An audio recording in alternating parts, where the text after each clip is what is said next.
Hello friends, সোমকুক মঞ্জুতে আপনাদের সবাইকে অনেক অনেক স্বাগত। তো আজ আমার রেসিপিতে থাকছে এঁচোড়, যেটা আমি বানিয়েছি সম্পূর্ণ নিরামিষ পদ্ধতিতে। আর ভীষণই সুস্বাদু হয় এই এঁচোড়। এখন বাজারে তো ভীষণই ভালো এঁচোড় পাওয়া যাচ্ছে।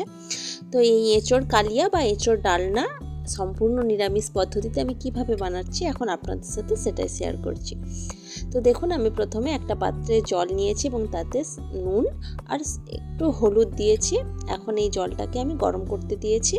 তো জলটা গরম হয়ে যাওয়ার পর এই জলের মধ্যেই আমি এঁচোড়গুলো টুকরো করে কেটে রাখা যে এঁচোড়, সেই এঁচোড়গুলো আমি দিয়ে নিচ্ছি। এখন আমি এঁচোড়টাকে সেদ্ধ করতে দেব এই নুন আর হলুদ জলের মধ্যে। নুনটা দিয়েছি কারণ নুনটা ভেতরে এঁচোড়ের ভেতর পর্যন্ত তাহলে ঢুকে যাবে, তাহলে এঁচোড়টা খেতে অনেক বেশি ভালো লাগবে। আর হলুদটা দেওয়ার কারণ এঁচোড়ের মধ্যে খুব সুন্দর একটা কালার চলে আসবে এই সেদ্ধ হওয়ার সময়ে এঁচোড়ের মধ্যে। তো তার জন্য আমি নুন আর হলুদ দিয়ে এঁচোড়টাকে সেদ্ধ করতে দিচ্ছি। তো এঁচোড়টাকে প্রায় আমি 10 থেকে 12 মিনিটের জন্য এইভাবে ফুটতে দিয়েছি। তাতে করে এঁচোড়টা প্রায় 70 থেকে 80% মতো এখানেই রান্নাটা হয়ে যাবে, মানে সেদ্ধটা হয়ে যাবে। বাকি যেটুকু বাকি থাকবে সেটা আমি যখন এটা ঠিকঠাকভাবে মানে সমস্ত কিছু মশলাপাতি দিয়ে সমস্ত রান্নাটা করব, সেখানে বাকি রান্নাটা হয়ে যাবে এঁচোড়টা। তো দেখুন, এঁচোড়টা সেদ্ধ হয়ে গেছে প্রায় 70 থেকে 80% মতো। এখন আমি এঁচোড়টাকে জলটা মানে নুন হলুদ যে জলটা ছিল সেই জলটা ঝাড়িয়ে রেখেছি এঁচোড়টাকে। এরপর একটা কড়াইয়ের মধ্যে আমি তেল দিয়েছি, সরষের তেল। এই রান্নাটা আমি পুরোটাই সরষের তেলেই করব। সরষের তেলের গন্ধটা এই রান্নাটার মধ্যে ভীষণই ভালো লাগে। তো সরষের তেলটাকে খুব ভালো করে আমি কড়াইতে গরম করে নিচ্ছি। তেলটা খুব ভালো মতো গরম হয়ে যাওয়ার পর আমি এখানে টুকরো করে কেটে রাখা আলু, ডুমো ডুমো করে কেটেছি আলুগুলোকে, সেই আলুগুলোকে এখন এই তেলের মধ্যে ভাজার জন্য দিয়ে দিয়েছি। তো আলুটা ভাজা হবে তার আগে আমি তার মধ্যে দিয়ে দিয়েছি নুন আর সামান্য হলুদ গুঁড়ো। তাহলে আলুর কালারটাও খুব সুন্দর হবে। আর নুনটা দেওয়ার জন্য আলুটা এখানেই কিছুটা সফট হয়ে যাবে এবং নুনটা মানে আলুর মধ্যে পর্যন্ত ভেতর পর্যন্ত ঢুকে যাবে। তো নুন আর হলুদ দিয়ে আমি এটাকে গ্যাসের আঁচটা মিডিয়ামে রেখে আলুটাকে আস্তে আস্তে করে ভেজে নেব, যাতে এখানে ভাজাটা হতে হতে আলুটা অনেকটা সফট হয়ে যায়। তো তারপর দেখুন, আলুটাকে ভাজতে দিয়ে আমি এখন একটা পাত্রে আদা বাটা নিয়েছি এবং তার সাথে হলুদ গুঁড়ো আর লঙ্কার গুঁড়ো, কাশ্মীরি লঙ্কার গুঁড়ো, আর তার সাথে জিরের গুঁড়ো আর ধনের গুঁড়ো দিয়ে একটা মশলা আমি মানে সমস্ত গুঁড়ো মশলাগুলোকে দিয়ে একটা মশলার গোলা বানাবো। বা আমরা বাটা মশলা বানালে যেরকম পেস্ট টাইপের হয় সেরকম সামান্য জল দিয়ে আমি একটু গুলে রাখছি মশলাটাকে। মশলাটা কিছুক্ষণ এইভাবে গোলানো থাকলে তারপর যদি আমি রান্নাটা করি তাহলে মশলাটা একদম বাটা মশলার মতো হয়ে যাবে। তো মশলাটাকে এইভাবে দেখুন আমি গুলে রেখে দিলাম। আর এখন আমি আলুটা যে ভাজা হচ্ছিল দেখুন, তো আলুর গ্যাসের আঁচটা কমিয়ে আমি আলুটাকে ভাজতে দিয়েছি। তার জন্য দেখুন আলুটা প্রায় ভাজা হয়ে গেছে। আরও একটু উল্টে পাল্টে আলুটাকে আমি ভেজে নেব। যেহেতু আমি গ্যাসের আঁচটা কমিয়ে ভাজছি, সেই জন্য আলুটা কিন্তু অনেকটাই সফট হয়ে যাবে এই ভাজতে ভাজতেই। আর এইভাবে আলুটা ভেজে তারপরে রান্না করলে কিন্তু আলুটাও ভীষণই টেস্টি হয় খেতে। তো দেখুন আলুটা ভাজা হয়ে গেছে। এখন আমি আলুটাকে তুলে রাখছি একটা পাত্রে। তেলটা একটু ঝাড়িয়ে আমি আলুটাকে তুলে রাখছি।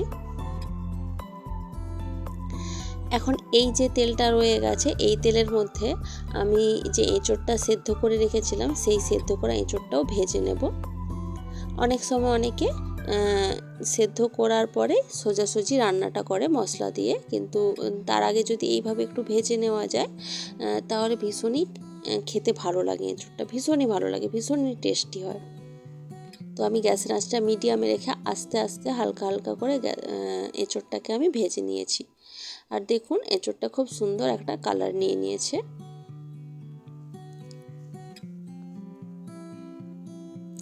তো এইভাবে এঁচোড়টাকে আমি আস্তে আস্তে করে উল্টে পাল্টে ভেজে নিয়েছি। এখন এঁচোড়টাকেও আমি তুলে রাখবো।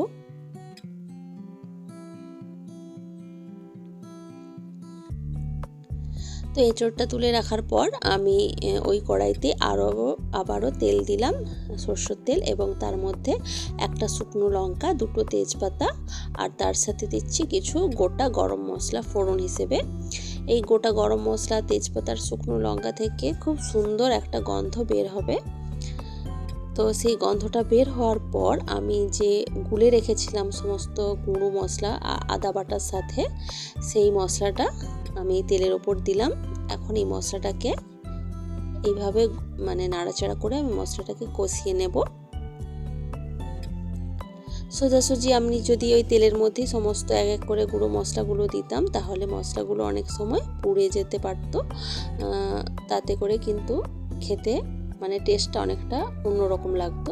তো এইভাবে যদি আগে থেকে গুলে রান্না করা যায়, রান্নাও যেমন টেস্টফুল হয়, তেমন অনেক সুবিধেও হয়।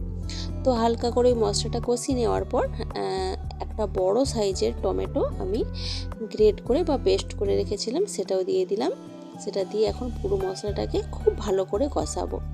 মশলাটা কষানোটা যতটা ভালো হবে, রান্নার টেস্টটা কিন্তু ততটাই ভালো আসবে। তো একটু টাইম নিয়ে গ্যাসের আঁচটা মিডিয়ামে রেখে আমি মশলাটাকে কষিয়ে নিচ্ছি। হাই হিটে দিলে মশলাটা খুব তাড়াতাড়ি পুড়ে যাওয়ার সম্ভাবনা থাকে। তো আস্তে আস্তেভাবে যদি এই মশলাটা কষানো যায়, খেতে অনেক বেশি ভালো লাগবে। তো সামান্য কিছু জল আমি অ্যাড করছি। যে মশলাটা আমি গুলেছিলাম যেই বাটিতে, সেই বাটি ধোয়া জলটাই আমি অ্যাড করলাম, করে আবারও মশলাটাকে একটু কষিয়ে নিচ্ছি। তো হালকাভাবে মশলাটা এরমভাবে ঘুরিয়ে ঘুরিয়ে কষানোর পর এর মধ্যে আমি যে ভেজে রেখেছিলাম আলু আর এঁচড়, এগুলো আমি এক এক করে এই মশলাটার উপর দিয়ে দেব। প্রথমে দিচ্ছি এঁচড়, এরপর আলুটাও দিয়ে দেব। এখন এঁচড় আলু এই মশলাটার সাথে খুব ভালো করে কষিয়ে নেব। একটু টাইম নিয়ে খুব ভালো করে কষিয়ে নেব।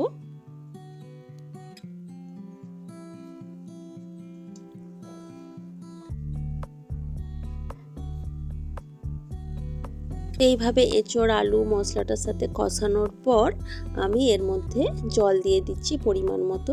আমি যেহেতু এই এঁচড়টার ডালনা বা কালিয়া বানাচ্ছি, ঝোল বানাচ্ছি না, সেহেতু আমি জলটা সেই বুঝে পরিমাণ মতো দিলাম। খুব বেশি জল কিন্তু আমি অ্যাড করিনি।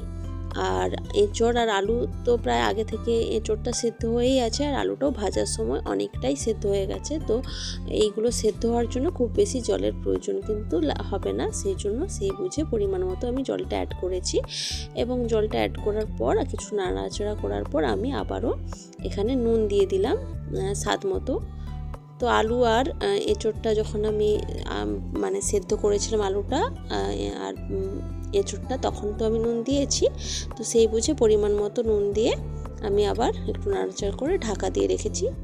তো প্রায় 5 থেকে 6 মিনিট মতো ফুটতে দিয়েছি এটাকে খুব ভালো করে।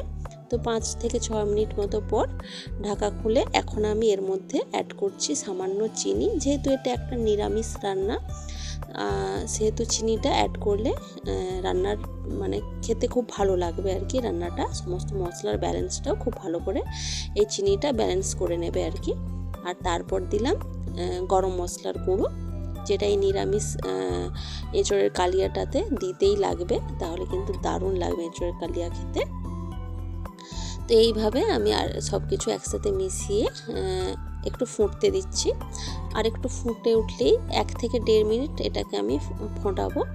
তো একটু ফুটে উঠলেই কিন্তু আমার রান্না কিন্তু একদমই রেডি হয়ে যাবে। আর এটা ভীষণই টেস্টি হয়। ভাত, লুচি, রুটি, পরোটা, এমনকি ফ্রায়েড রাইস, পোলাওয়ের সাথেও কিন্তু খুব ভালো যায় এই নিরামিষ এঁচড় কালিয়াটা।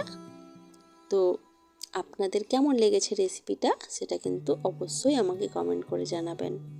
ভালো লাগলে লাইক, কমেন্ট, শেয়ার করবেন এবং প্লিজ আমার চ্যানেলটি সাবস্ক্রাইব করে আমার পাশে থাকবেন। তো আজকের ভিডিওটা এ পর্যন্তই থাক। দেখা হচ্ছে অন্য কোনো দিন অন্য কোনো ভিডিওতে অন্য কোনো রেসিপির সাথে। তো আজকের মতো টাটা, বাই বাই।